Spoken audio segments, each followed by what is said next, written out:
Mais que fout DC Comics? Franchement, il y a de quoi se poser la question quand on voit la succession d'informations qui nous arrivent tous les jours en ce moment sur le futur des projets de la firme, avec des films en développement qui sont purement et simplement annulés, d'autres projets qui sont en modification profonde, si ce n'est purement et simplement oubliés. La cerise sur le gâteau, elle est tombée hier soir au moment où je tourne cette émission, avec la suppression pure et simple du projet Batgirl. Ouais, le film terminé va être rangé sur les étagères. Et ça, c'est une triste annonce pour un univers qui avait bien besoin d'être un peu cimenté, parce qu'on a commencé avec le DC Universe, le Snyderverse, avec le Man of Steel, Batman contre Superman, et puis le Justice League, de triste mémoire, et puis d'un coup, on est passé aux univers de DC, avec le Joker, le Batman de Pattinson, et dans le même temps, le Birds of Prey. On sait plus trop où on se situe, on sait plus trop si c'est canon, pas canon, qu'est-ce qu'on va voir quand on va voir un Suicide Squad, quid de Ben Affleck dans le rôle de Batman, enfin bref, on sait plus trop où on en est, et là tombe cette news, vraiment l'annulation pure et simple du projet Batgirl. Alors je tiens à le dire en préambule, vous le savez, j'ai pas pour habitude de faire ce genre de réaction à des news, mais là ça sera l'occasion de parler de DC Comics en profondeur, DC Comics sur le papier, DC Comics à l'écran. Ça sera l'occasion aussi d'aborder le problème de ces grandes firmes qui veulent aujourd'hui plaire à tout prix, ou surtout ne déplaire à personne, ne froisser personne, et qui se retrouvent dans l'ornière à force de vouloir développer des projets qui finalement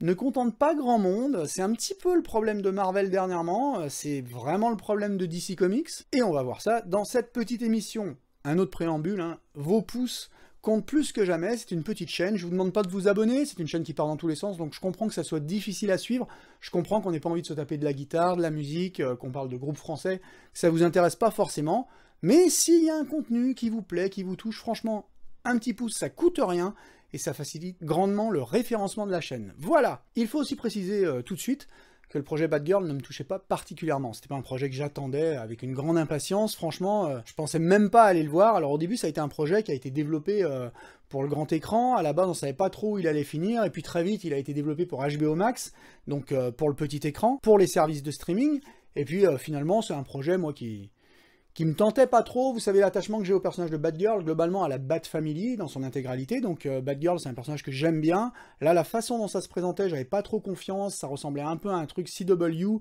je me suis dit bon, c'est pas trop pour moi, au pire j'y aurais jeté un œil comme ça, distrait une après-midi, mais j'en attendais pas grand chose, et c'est pas pour ça que je fais cette émission, c'est pas pour vous parler de mon regret à l'idée que ce projet soit effacé des pages de l'histoire, certainement pas. Par contre, en revanche, ce qui est très étonnant, c'est la façon dont ce projet se retrouve rangé sur les étagères. Vous allez me dire, ouais, c'est normal, il y a plein de projets qui voient pas le jour, plein de projets qui sont abandonnés par les studios. C'est vrai, hein, c'est normal. Enfin, il y a une différence entre abandonner une série Wonder Woman avec Adriana Palicki, qui était juste une immondice, on se demande comment ça a pu être développé, c'était abominable, les images qu'on a pu voir, les extraits qu'on a pu voir de ce pilote de série télé, était vraiment affreux, ou même un projet comme les Fantastic Four, version Roger Corman, qui avait été développé juste pour conserver à tout prix les droits des personnages, qui avait été développé à la va-vite, et qui est juste une immondice, qui est un nanar du pire degré. Il y a une différence entre ces projets-là et Batgirl. Batgirl, c'est pas un projet qui était en développement, Batgirl, c'est pas un projet où d'un coup on a coupé les vivres en disant bon stop, on arrête. Non, Batgirl, c'est un film terminé. C'est-à-dire que c'est un film qui a été tourné, qui a eu droit à ses projections tests, le public a réagi plutôt mollement, ça n'a pas trop plu aux exécutifs de la DC, donc il y a des scènes qui ont été retournées, on a sorti le carnet de chacun. On a rallongé la sauce, alors on parle pas d'un budget complètement dément, on parle pas de la démesure par exemple du Snyder Justice League, qui lui, avec les reshoots de Whedon, avait coûté quelque chose comme 300 millions de dollars, et qu'on a rallongé encore pour sortir le Snyder Cut. Non, on parle de toute autre chose, mais on parle quand même d'une centaine de millions de dollars au final, pour ce projet qui a eu donc droit à des reshoots, pour contenter un peu plus les projections tests, qui se sont toujours pas très bien passées, et puis finalement, les mecs de DC ont dit, mais c'est pas ce qu'on veut, c'est pas bon. Alors officiellement, ce projet, on le range de côté parce qu'on décide de se concentrer maintenant sur le grand écran, on veut faire du DC sur grand écran, on veut moins faire DC sur HBO, tout ça. Ça, c'est l'excuse officielle, mais en réalité, c'est parce qu'ils savent qu'ils ont un projet invendable, ils ont un projet qui plaît pas, ils ont fait de la merde, n'ayons pas peur des mots, ils ont tellement honte de ce film qu'ils ont décidé de le montrer à personne. C'est-à-dire qu'il sera pas au cinéma, il sera pas sur HBO Max, et en plus, il sera même pas diffusé, apparemment, en support. Il y aura rien, on le verra pas, ce Batgirl. Et on parle là encore, je vous le dis, d'un vrai film. C'est-à-dire qu'on annule ce film terminé, qui est un film de Bilal et je sais plus qui, là, les deux réalisateurs de Bad Boys for Life, qui sont... Voilà, Bad Boys for Life, c'est un peu moyen. Apparemment, ils ont réalisé 2 bons épisodes de Miss Marvel, mais moi j'ai pas vu la série, donc je sais pas trop ce que ça donne. Mais enfin bon, ça se présentait quand même comme un vrai film. Au générique, quand même, J.K. Simmons, dans le rôle du commissaire Gordon. Et puis Michael Keaton, là on va y revenir dans le rôle de Batman. Et puis Leslie Grace, dans le rôle de Batgirl. Quand je vous disais que ça avait pas l'air sérieux, c'est que regardez ce costume de Batgirl, on dirait un peu un genre de kawaii qu'on lui a acheté dessus. Alors oublions les héroïnes sexy, hein, c'est plus à la mode. Hein. On va y revenir, on va parler de Supergirl aussi, mais c'est plus sexy, elle va pas se balader en jupette, c'est sûr. Donc là on l'affuble d'un costume intégral, hein, avec zip et tout. Quand je vous dis que ça sentait pas bon, je plains cette jeune actrice, Leslie Grace, hein, parce que j'ai pas un amour immodéré pour elle. D'ailleurs elle a rien fait, hein, il faut le savoir, c'est une chanteuse. Hein. La fille elle a dû faire 2 albums, je crois, elle a fait que de la chanson en espagnol et en anglais, et puis elle débarque, là on lui donne le rôle de Batgirl, voilà. What the fuck. Mais bon, la pauvre, elle a dû sauter de joie en entendant qu'elle avait été castée dans le rôle de Barbara Gordon, l'opportunité d'une vie, et puis maintenant son film qui est fini, on va même pas le vendre, on va même pas le diffuser, on en a honte. Ça, je vous dis, c'est quasiment du jamais vu. Maintenant, cet exemple de Batgirl, il est intéressant, parce qu'il va nous permettre de parler de pas mal d'autres choses, parce qu'il y a quand même des nouvelles qui tombent dans tous les sens, il n'y a pas que cette annonce. Cette annonce, c'est un peu, je vous l'ai dit, la cerise sur le gâteau, mais il y a quand même d'autres choses qui se passent en ce moment chez DC, avec Flashpoint, avec Ezra Miller, avec Aquaman 2, il y a quand même des choses qui montrent qu'on n'arrivera pas de sitôt à cimenter cet univers. Cet univers, il avait quand même démarré assez bien avec le Man of Steel. Alors, là, encore une fois, je dois le préciser à chaque fois, mais ce n'est que mon avis. C'est un avis, donc un avis, c'est subjectif, c'est mon avis, mon ressenti par rapport à l'univers DC. Moi, je suis un DC fan, je lis des comics de Batman depuis que je suis tout gamin, j'avais même pas 10 ans. Dans les années 90, on a bouffé avec mon frangin, on achetait tout Batman, tout Superman, donc tout Batman, tout Superman, on achetait Wonder Woman, on achetait aussi Green Lantern, on achetait Flash, on achetait Aquaman, enfin, on les a tous achetés, et donc j'ai un attachement à ces personnages, donc c'est mon ressenti forcément de fan. Mais je trouvais que ça commençait pas mal avec le Man of Steel. Man of Steel, je l'avais pas trop apprécié en salle. Quand il est sorti, je trouvais que ça manquait un peu de cœur, il y avait quelque chose. Et puis petit à petit, ce film a, comme on dit aux États-Unis, il a grandi en moi. Et finalement, j'ai fini par vraiment l'apprécier. La partition d'Hans Zimmer, tout ça, je trouve que c'est une mise en scène élégante. J'aime beaucoup Snyder, je trouve que ce qu'il fait c'est chouette. Et puis surtout, faut pas oublier qu'il y a Nolan un peu derrière le projet qui chapeautait le projet. Hein. Nolan, il a écrit l'histoire, Nolan il produisait, donc c'est-à-dire qu'il a eu... Nolan, c'est marrant parce qu'on le met sur un piédestal pour les Batman, et puis on a tendance à défoncer Snyder. Mais enfin, Nolan, il a quand même produit, en tant que producteur ou producteur exécutif, tout le Snyderverse. Hein. Donc il était là. Et donc le Man of Steel, c'est un projet que j'ai fini par vraiment aimer. Le Batman contre Superman, moi j'adore. J'adore, mais alors sans réserve, c'est un film que j'adore. Alors je sais que je suis un des seuls, parce que même mon frangin, pour le coup, on a des goûts qui se rapprochent, on discute beaucoup de cinéma, et lui par exemple n'a pas aimé du tout ce film. Il l'aime pas du tout, moi j'aime tout dans ce film. Franchement, je trouve que c'est un film incroyable, je trouve que c'est un vrai film de cinoche. J'adore Ben Affleck dans le rôle de Batman, je trouve que Henry Cavill, bien sûr, il est majestueux. Donnez-lui enfin un autre Superman, et je trouve ce film parfait, il n'y a rien que je trouve ridicule, hein. L'histoire des Martha, je trouve pas ça ridicule, franchement, je m'étais jamais rendu compte, moi, que leur mère avait le même prénom, et c'est un artifice comme un autre pour ramener l'humanité à ce moment-là, à ce moment du film en Batman, donc moi ça me choque pas, franchement, je trouve que c'est bien foutu, ça nous donne juste la meilleure séquence de Batman que j'ai vue au cinéma, hein, sans doute la meilleure séquence. Je vous ferai peut-être une micro-émission pour vous parler des meilleures séquences de Batman au cinoche ou à la télé selon moi. Franchement, commencez à réfléchir aux vôtres, mais moi j'ai mon petit palmarès à moi, et ce film nous offre avec le sauvetage de Martha justement une séquence absolument éblouissante. Bref, je trouve ce film très très bon. Ceci dit, il est un peu mal reçu par le public, comme vous le savez, et puis arrive la Justice League. Voilà, Wonder Woman est passé par là, le film vaut ce qu'il vaut, je trouve que c'est plutôt un bon film, Wonder Woman, je l'aime bien, le règlement de compte final contre Arès c'est tout pourri, il y a des CGI dégueulasses, mais enfin, si on en voulait aux compagnies pour ça, faudrait crucifier Black Panther, hein, qui est absolument une immondice aussi, donc en fait, on a le droit de louper quelques effets visuels, et puis quand même d'accoucher d'un film correct, voilà. Mais il y avait beaucoup d'attentes cristallisées autour de ce Justice League, de Snyder, et puis finalement on s'est retrouvé avec le Whedon, et là, franchement, des aveux publics, et surtout, un four. Mais un four sans nom, hein. Ça se plante complètement, alors qu'on est retourné, on avait sorti le chéquier, on avait ressorti la planche à billets. Franchement, c'est un projet qui coûtait très très cher et qui a rien rapporté. Donc c'est une honte, d'autant plus quand on considère quand même ce que c'est la Justice League, quoi. Batman, Superman, Wonder Woman, comment on peut planter un projet comme ça? Je veux dire, bon, après, il y a eu ce qui s'est passé sur le tournage, tout ça, le Joss Whedon, le retour de Snyder, mais le mal était fait, de toute façon, c'est trop tard. J'adore le Snyder Cut, je trouve ça vraiment grandiose. Mais bon, encore une fois, c'est mon avis, et puis surtout, ça n'a pas sauvé l'univers d'ici. À partir de là, on n'a plus trop confiance dans cet univers-là, on est parti sur d'autres choses, les univers d'ici, et puis on a essayé quand même, tant bien que mal, de faire exister cet univers avec Aquaman, de développer un petit peu ça, mais sans jamais vraiment cimenter une réalité, une continuité, et ça franchement, bah, ça manque un peu. Je veux dire, c'est le contraire de ce que fait Marvel depuis le début. Marvel, ils n'arrêtent pas de cimenter leur univers en permanence, ils font de la proposition permanente. Alors, c'est réussi, c'est plus ou moins bon, je trouve quand même, on va pas m'accuser d'être un DC fan forcené, hein. J'adore Marvel, je trouve qu'ils ont accouché du meilleur film de super-héros de tous les temps avec Infinity War, je trouve que c'est un film grandiose à tous les niveaux, et j'aime bien aussi l'univers d'ici, j'aurais aimé voir cimenté comme ce que fait Marvel. Mais Marvel, il y a une personne derrière, Kevin Feige, et Kevin Feige, c'est le gardien du temple, hein. C'est lui qui a les clés de la maison. Et il les donne pas à n'importe qui parce qu'il est toujours là. Donc actuellement, il y a un petit peu de bisbise avec Marvel parce que les compagnies d'effets spéciaux commencent à monter au créneau pour dire ouais, on n'est pas payé, ils sont pas syndiqués aux États-Unis, hein. Donc forcément, ça gueule un peu, Marvel nous paye pas, Marvel nous donne des délais très courts, puis ça donne Black Panther, ça donne ce règlement de compte final de Black Panther qui est immonde, et puis ça donne aussi des façons de travailler qui sont quand même assez spéciales en ce moment, hein, avec les techniques de patchage qui commencent désormais à se démocratiser, c'est-à-dire qu'on vous livre des produits pas finis, hein. Il faut le savoir, c'est à la télé, hein. Si vous avez vu la dernière saison de Stranger Things, que vous avez vu le dernier épisode à peine lors de sa diffusion, bah vous n'avez pas vu le même épisode que celui qui a été diffusé quelque chose comme 2 semaines plus tard. Ils ont refait les effets spéciaux. Et c'est pareil au cinéma, hein. Au cinéma, ils vous diffusent des choses qui sont à peine finies, parce qu'ils n'ont plus le temps, ça va trop vite maintenant. On livre des produits comme ça. Le dernier Spider-Man, c'est comme ça. Le dernier Spider-Man, vous l'avez vu au Cinoche, vous l'avez vu au moment de sa sortie, vous êtes précipité dans la salle comme moi.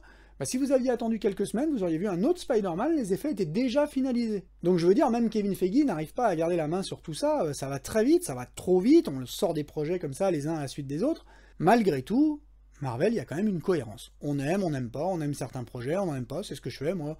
Personnellement, je vais dans la salle comme ça, sans savoir trop à quoi m'attendre, j'ai adoré le Doctor Strange, vous le savez, j'ai pas trop aimé le Thor, voilà, mais il y a quand même une proposition, il y a une cohérence, qu'il n'y a plus du tout chez DC. Vous le voyez, c'est évident, il n'y a plus du tout de cohérence chez DC. Enter The Flash.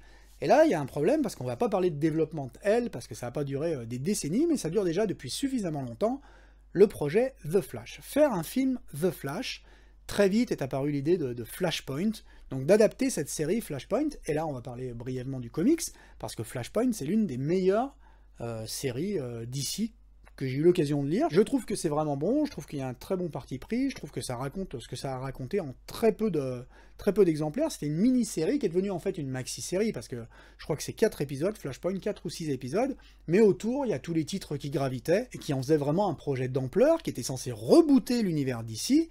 Le projet fête ses 10 ans, hein. C'est-à-dire que Flashpoint, ça c'est sorti il y a 10 ou 11 ans maintenant, et ça avait donné lieu à la série New 52, qui entre-temps a donné lieu à la série DC Rebirth, puis qui est devenu dernièrement Infinite Frontier. C'est-à-dire que vous voyez, c'est pas qu'au cinéma que ça part en vrille, dans les comics aussi, c'est-à-dire qu'en une décennie, DC a déjà rebooté 3 fois ses univers. De là à dire qu'on sait pas sur quel pied danser, moi dans les années 90 j'achetais tout, j'avais l'impression d'avoir une continuité, dans les années 90 il y avait de l'audace, il y a des personnages qui étaient arrivés, moi quand je lisais Green Lantern, je lisais les aventures de Kyle Rayner, pas d'Hal Jordan. Quand je lisais Green Arrow, je lisais les aventures de Connor Hawke, et certainement pas de son père. Donc en fait, il y avait déjà une volonté de passer le relais, il y avait... On parlait d'autre chose, c'était vraiment une époque d'imagination, mais il y avait quand même une ligne directrice qui était là, qui a plus du tout en ce moment. Franchement, si je prends un titre au hasard d'ici aujourd'hui, il y a une chance sur 2 pour que je sois un peu perdu. Qu'est-ce qui se passe? Qui est là? Mais lui, il n'était pas mort, mais Batgirl, pourquoi elle marche?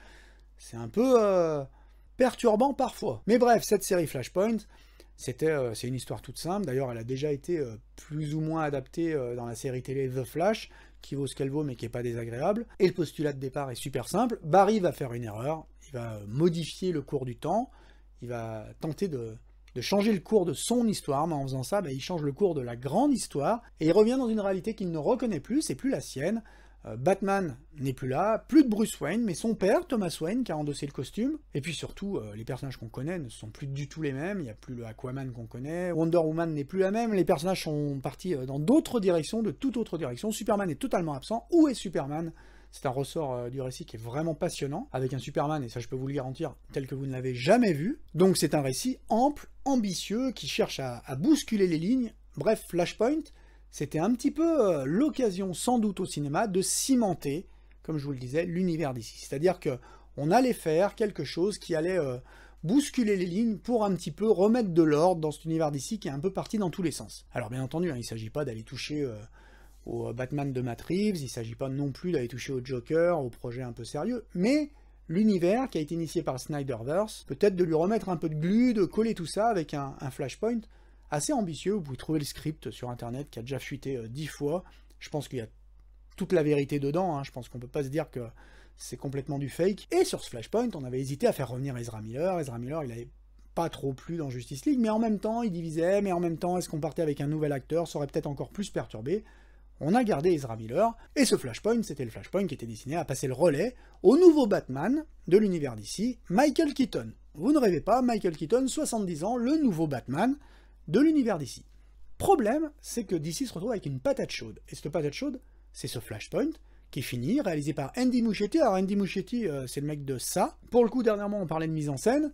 Je trouve que lui, il a une mise en scène très élégante, très soignée, c'est très agréable à regarder. Après, je peux pas dire que je suis un fan inconditionnel de ses films, je trouve que c'est un très bon réalisateur. Alors là, pour le coup, au sens le plus technique et le plus formel du terme, mais je trouve que par exemple, ça, partie 2, c'est un peu sans intérêt. Maintenant, DC se retrouve donc avec une patate chaude, cause Ezra Miller.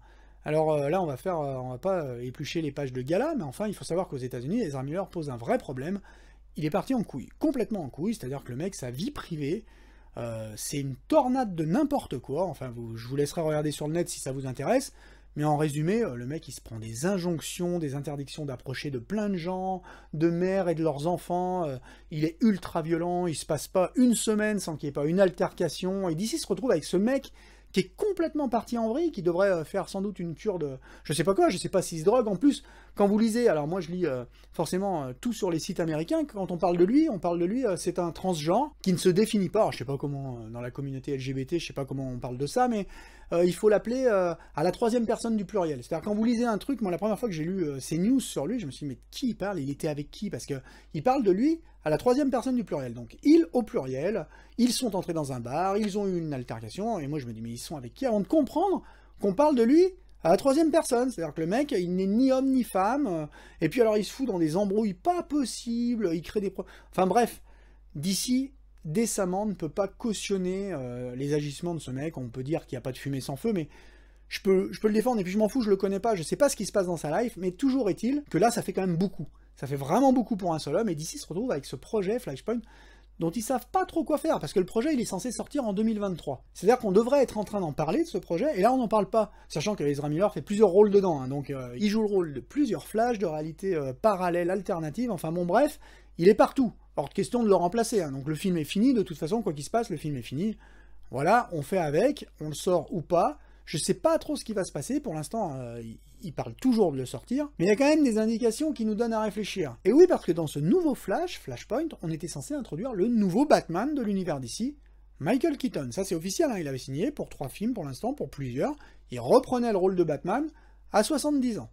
Fanservice au maximum. Sauf que, avec ce film, on sait plus trop quoi en faire, on repousse sa sortie, et en même temps on se retrouve avec le Aquaman 2 qui va sortir avant, alors qu'il était censé sortir après. Un petit peu comme Doctor Strange et Spider-Man. Et donc du coup, toutes les scènes avec Michael Keaton, on peut pas les laisser figurer dedans, parce que finalement le public, mais qu'est-ce qu'il fait Michael Keaton dans Aquaman? On va pas trop comprendre. Donc, dernièrement, une news est tombée, on remplace toutes les scènes de Michael Keaton par Ben Affleck.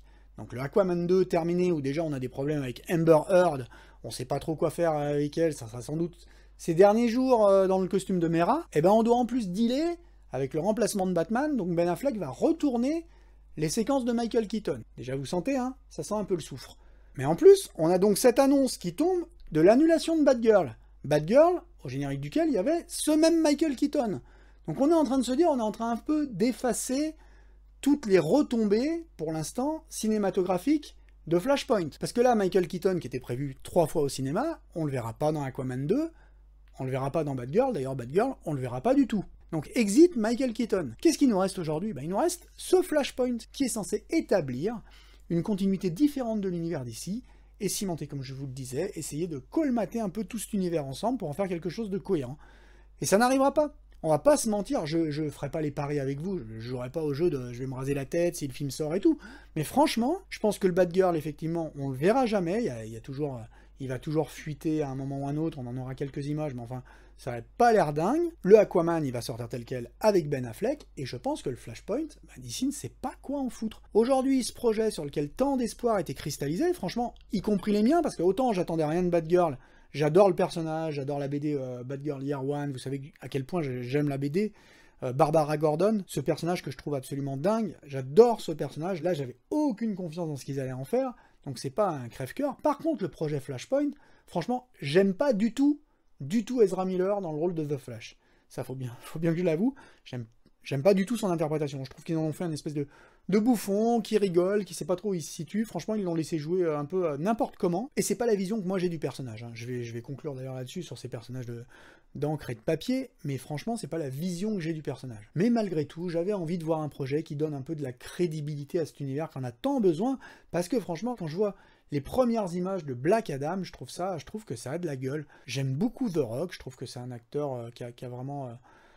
la présence à l'écran, littéralement, il est juste énorme, mais en plus, franchement, je sens qu'il est né pour jouer ce rôle. La bande-annonce de Black Adam, moi, elle me plaît. La bande-annonce de Shazam 2, je la trouve sympa, je la trouve vraiment sympa. J'avais aimé le premier, c'est un petit film. Là, je trouve qu'on retrouve cet esprit un peu déconnant, et franchement, bah, je trouve que dans une équipe Justice League, dans un deuxième Justice League, il y aurait de la place pour des personnages comme ça. Imaginez Henry Cavill, Ben Affleck, Gal Gadot, imaginez ces personnages-là qui seraient rejoints par Zachary Levi, qui seraient rejoints par Dwayne Johnson, ça serait juste dingue. Voilà, moi j'avais envie de le voir, ce Flashpoint. Alors là encore, il y avait des choix qui avaient été pris. Franchement, la Supergirl qu'on nous sortait, je pense que, encore une fois, alors là, pour le coup, oubliez les jupettes, les talons aiguilles. Maintenant, on a droit à Sacha Kali en mode gothique, mèche comprise, une petite brunette. Voilà, c'est plus la Supergirl qu'on connaît. Là encore, costume intégral. Donc sexiness circulé, il n'y a rien à voir. Mais c'est pas grave, ça. J'attendais de voir le projet avec impatience. Et à mon avis, le Flashpoint, bottom line, je pense qu'on peut attendre un moment avant de le voir, parce que plus le temps passe, et plus ça devient vraiment, non seulement une patate chaude, mais d'ici, je pense que ce sent juste la risée des réseaux sociaux. Ils ont vraiment des problèmes avec Ezra Miller, ils ont des problèmes avec cet univers-là. Le problème, c'est que si on loupe cette étape, si on loupe l'étape Flashpoint, alors, quid de cet univers? Quand est-ce qu'on va réussir enfin à aller de l'avant? Quand est-ce qu'on va faire un Man of Steel 2? Quand est-ce qu'on va revoir Henry Cavill? Mais je crève de le voir dans le rôle de Superman, je crève de le voir aux côtés d'autres acteurs. Henry Cavill en train de se fighter avec Dwayne Johnson, vous n'avez pas envie de voir ça? Il reste de tellement bonnes choses dans cet univers d'ici que moi, cette annonce, elle me fait un peu frémir, et franchement, ça me saoule un peu de voir que Michael Keaton est remplacé, parce que franchement, j'avais pas envie de voir revenir Michael Keaton à 70 ans, encore une fois. Bientôt, on va avoir Batman avec une canne dans l'univers d'ici, comme dans Batman Beyond. J'adore Michael Keaton, je le trouve incroyable dans le rôle du vautour, mais là, en Batman, franchement, je préfère le voir dans une histoire, pour qu'il apporte tout son poids, sa carrure d'acteur à ce rôle-là, que de le voir vraiment établi comme le Batman de l'univers d'ici. Et voilà, c'est tout à peu près ce que j'avais à dire sur ces news qui circulent autour de DC. Franchement, je suis assez impatient de connaître votre avis. Si vous avez quelque chose à dire, n'hésitez pas dans les commentaires. Au final, moi je trouve qu'on se moque un peu des fans, finalement, à force de faire tant de projets là comme ça, tant d'effets de manche, tant d'annonces, on en oublie juste le public. Franchement, on fait de moins en moins de films qui sont tournés vers le public. Ils sont tournés vers le public intégralement, mais pour de mauvaises raisons. On fait un Thor 4 qui est intégralement tourné vers le public. Mais quel public? Le public qui vient pour se marrer, pour regarder le film, rigoler un coup et partir. Mais il n'y a aucune profondeur, il n'y a pas... Enfin, le gap qu'il y a aujourd'hui entre le cinéma, le grand cinéma tel qu'on peut le voir, réalisé par Denis Villeneuve, c'est pas mon dieu, Denis Villeneuve, mais je trouve quand même que, putain, là, il y a du cinéma, il y a du sens du cadre, il y a un film qui est posé, qui est réfléchi, qui est construit, on propose quelque chose devant la caméra, et ce que proposent les films de super-héros aujourd'hui, je regrette franchement qu'on n'arrive pas à apporter un peu de profondeur, un peu d'humanité à ces héros. Certes, ce sont des héros de...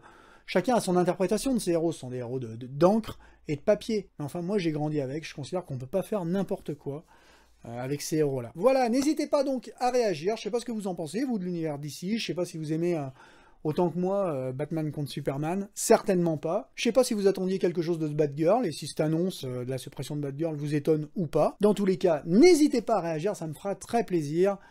Continuez bien, profitez de cette belle période d'été, j'espère que j'ai pas encore de la sueur sur moi comme la dernière émission, parce que là il fait encore une chaleur à crever, j'ai un peu fermé les volets, mais je sens que là je vais mourir de déshydratation, je vais aller me faire une limonade bien fraîche. Voilà, comme toujours, portez-vous bien, profitez au maximum de tout, sans limitation aucune, souvenez-vous qu'un plaisir n'est jamais coupable, et moi je vous dis à la prochaine, sur cette même chaîne. Ciao!